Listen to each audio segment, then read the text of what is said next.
और आज का एजेंडा में एक और अहम खबर आपको लेह से दे दें, जहां G20 समिट के तहत Y20 प्री समिट लेह में आज से शुरू हो रही है। इस समिट में 28 अप्रैल तक ये चलने वाली है, जिसमें G20 देश और अन्य अंतर्राष्ट्रीय संगठनों के प्रतिनिधि भाग लेंगे।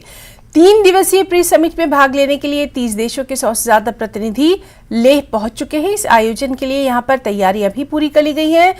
मुख्तलिफ मुल्कों के रिप्रेजेंटेटिव्स को धार्मिक, ऐतिहासिक और सांस्कृतिक स्थलों सहित विभिन्न स्थानों पर भी भ्रमण के लिए ले जाया जाएगा। That we are organizing this year, which is under India's presidency, is under the theme of One World, One Family and One Future.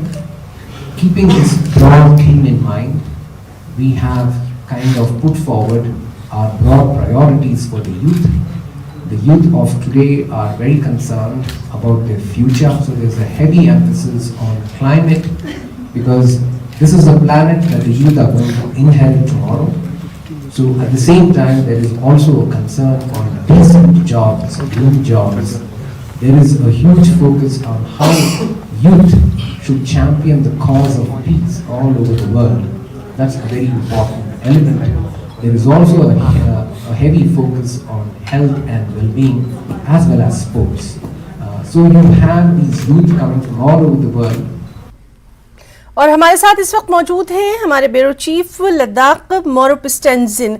मोरुप, very good morning. और आपसे हम यही जानना चाहेंगे, जिस तरह से हम देख रहे हैं कि अब G20 समिट के इनेकाद को लेकर वहां पर खास तैयारियां की जा रही हैं, यानी यूटी बनने के बाद वो लेह और लद्दाख जो कि कहीं ना कहीं दुनिया के नक्शे पर इतना नहीं था, अब यहां पर तमाम तर देशों के लोग आएंगे, यहां की संस्कृति को देखेंगे और ये खूबसूरत मैसेज पूरी दुनिया में फैलेगा कि लेह और लद्दाख या यहाँ के तमाम तर जो इलाके हैं वो कितने खूबसूरत हैं, क्या यहाँ की खास चीजें हैं। तैयारियों के ताल्लुक से जानना चाहेंगी मोरुप।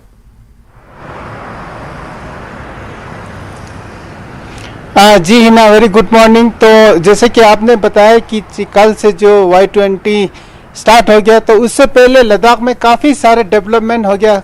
खासकर बताऊं तो रोड्स हो या परमानेंट प्लेसेस पूरे एकदम फैसिलिट किया, तो एकदम नया लुक लद्दाख को दिया गया है। तो जैसे कि आपने बताया कि यूटी मिलने के बाद ऐसे जो इंटरनेशनल स्तर के इवेंट करने से लद्दाख को एक अलग से पहचान मिल रहा है और लद्दाख का नाम प्रोमिनेंट जो मैप पे आ रहा है, इंटरनेशनल मैप पे आ रहा है कि लद्दाख जैसा है। क्योंकि पहले हम जब जम्मू कश्मीर के साथ थे तो ज़्यादातर लद्दाख के बारे में लोगों को याद नहीं था कि जम्मू कश्मीर का ऐसा है, तो बस जम्मू कश्मीर का नाम ही प्रोमिनेंट था। तो जैसे यूटी बना तो काफ़ी सारे हमारा लद्दाख का नाम भी ऊंचा हुआ, और साथ ही साथ डेवलपमेंट के लिहाज से बोलूँ तो यहाँ काफ़ी सारे डेवलपमेंट हुआ।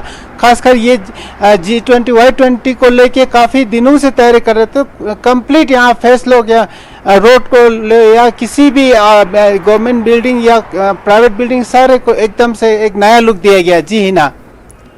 मोरुप, आपसे जानना चाहेंगे क्या वहां पर खास जो इंतजामात किए गए हैं, वो तो आपने बताया, जो वहां के लोकल्स हैं, स्थानीय लोग हैं, उनमें किस तरह का जोशो खरोश देखा जा रहा है, क्योंकि इतना बड़ा समिट वहां पर होने जा रहा है, तमाम दुनिया से गेस्ट वहां पर आ रहे हैं, लोकल्स की खुशी तो देखने लायक होगी।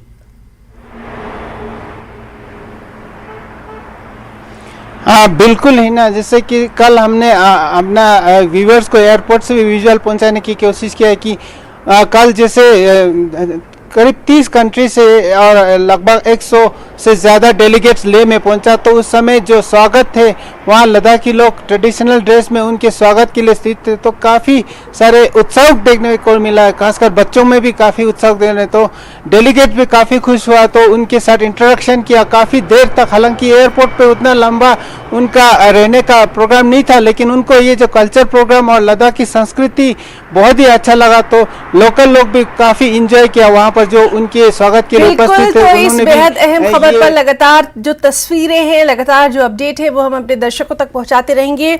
मोरुप स्टेंजिन, बहुत बहुत शुक्रिया आपका तमाम तर तफसीलात के लिए।